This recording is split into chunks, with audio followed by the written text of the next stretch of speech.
Hi everyone, hope you had a good weekend. Uh, Today what we're going to do is introduce wind patterns.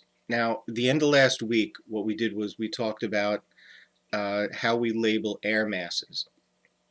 And whenever you talk about an air mass, you describe it based on temperature and humidity.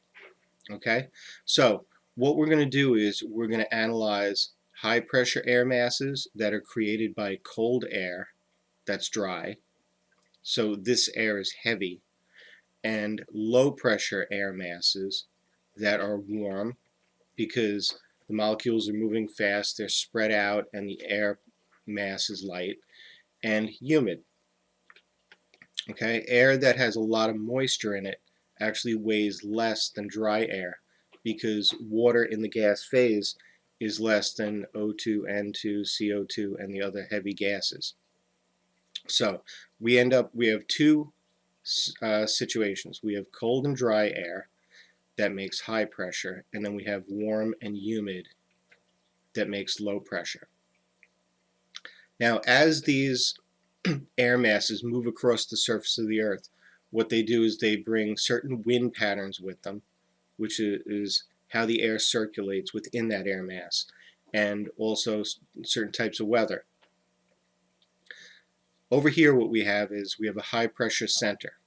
So if I just show you right here, what we do is we label the middle of that air mass with an H.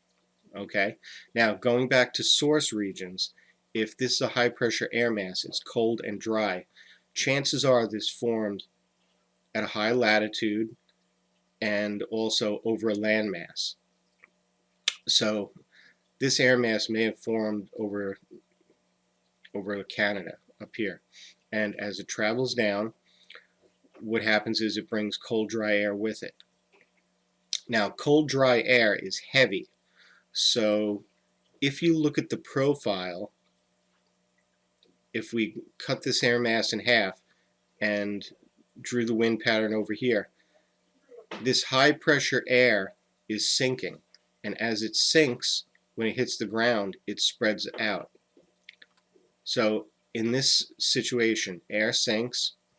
As air sinks, as we get close to the bottom of the atmosphere, it's compressing. When we compress air, the molecules get closer together, they speed up, and we have increased kinetic energy, so it adiabatically heats. So sinking air speeds up, compresses, heats, and as a result, we get air that holds the moisture for clear skies. Okay? Now, when you go over here, when you look at this air mass from the top, what happens is wind always blows from high to low pressure. If this is a high pressure center, it blows away from it, because if you have something that's under pressure, it wants to relieve the pressure. For instance, if you have a soda can that you shake up and it's got pressure, when you open it, everything comes out. Okay, it's moving from the high pressure to the low pressure. With the high pressure center, as the air moves out,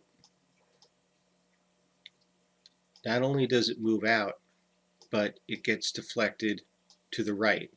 So the wind patterns with the high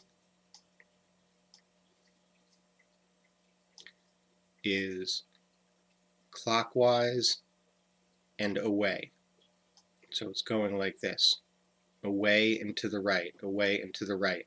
The way I tell people to remember this is if you take your right hand and you wave high, rotating from the middle to right. Okay? It'll help you remember the wind pattern. So take your right hand, raise it up, and wave to the right.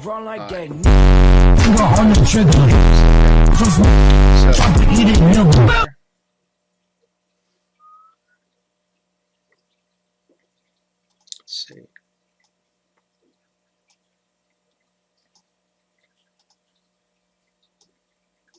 The next wind pattern is a low pressure center. And with the low pressure center, we label it with an L. Wind blows from high to low, so if this is a low center and the air around it is high, air is going to be rushing in. Now, instead of going out and clockwise, this time when it goes in, it goes counterclockwise and towards the middle, counterclockwise and towards the middle, counterclockwise and towards the middle. Okay? Whenever they ask you to do this on the Regents exam, you need at least 4 arrows, and they have to go in the quadrants. Okay? Like if you separate the paper into 4 pieces, 1 quadrant here, 1 there, 1 there, 1 there. Okay, the standard way to draw the wind pattern is 4 arrows. Okay? Now, if the wind is moving towards the center of the low at ground level, when it gets there, it has nowhere to go but up. So the air rises. We know as air rises, air pressure is decreased because we're getting closer to the top of the atmosphere. There's less air above us pushing down. And pressure is released, the air spreads out, the molecules slow down, and they cool. So air rises, it adiabatically cools. Okay, adiabatically means changes temperature due to pressure differences. It reaches dew point. Dew point is the temperature at which the air is saturated, and we know that the air is full, and we end up getting rain. So low pressure air masses are associated with cloudy skies. On the other hand, high pressure with cold, dry air is associated with clear skies. So that's the difference. High pressure wind patterns goes clockwise and away. When the air sinks, it reaches the surface and it spreads out. And what that does is it ends up creating clear skies. Over here, low pressure wind patterns. When the wind blows towards the center, when it gets there, it goes up. As it rises, it adiabatically cools, reaches the dew point, and we get rain. So those are the 2 types of air masses. What you have to do is you got to remember the wind pattern. Remember that wind blows from high to low pressure. You need to know the type of weather that's associated with each profile. And what that does is that leads us down to our main application when we're predicting weather. Of these 2 air masses, high and low pressure, the one that we watch the most is the low pressure wind patterns, which are also called cyclones. That's something I forgot to mention before. Another name for a high pressure wind pattern is an anticyclone. Low pressure wind patterns are cyclones. So if we go down here, we have a low pressure center.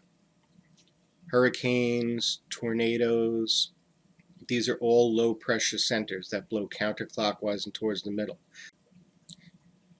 The difference between hurricanes and tornadoes is hurricanes are larger with slower wind, and tornadoes are smaller geographically but with faster winds. Okay, in order to have faster winds, you have to have a greater pressure difference. So the difference between the air pressure outside and the center of this is greater.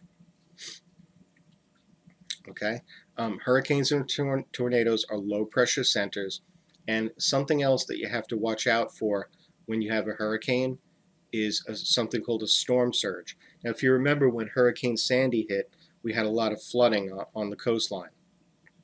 The reason for this is air pressure pushes down and the water pushes back with the equal amount of force, and the water stays at the same level. Unfortunately, when a hurricane comes through, the air pressure, it's a low pressure center, the air pressure above is relieved, and what happens is there's less pressure on top and more pressure on the bottom, and the water level rises. So what that does is as it moves in towards the shore, you end up getting flooding.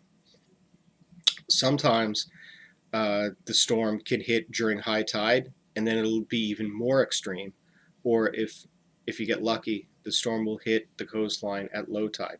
When Hurricane Sandy hit, Long Island, it was supposed to hit simultaneously with high tide, and it was supposed to be worse than it actually was. But what happened was the storm sped up, reached the coast before high tide, and it ended up being a few feet lower. Okay? All right, hopefully that was clear. What you can do is, if you have any questions, please email me, and I'll see you soon.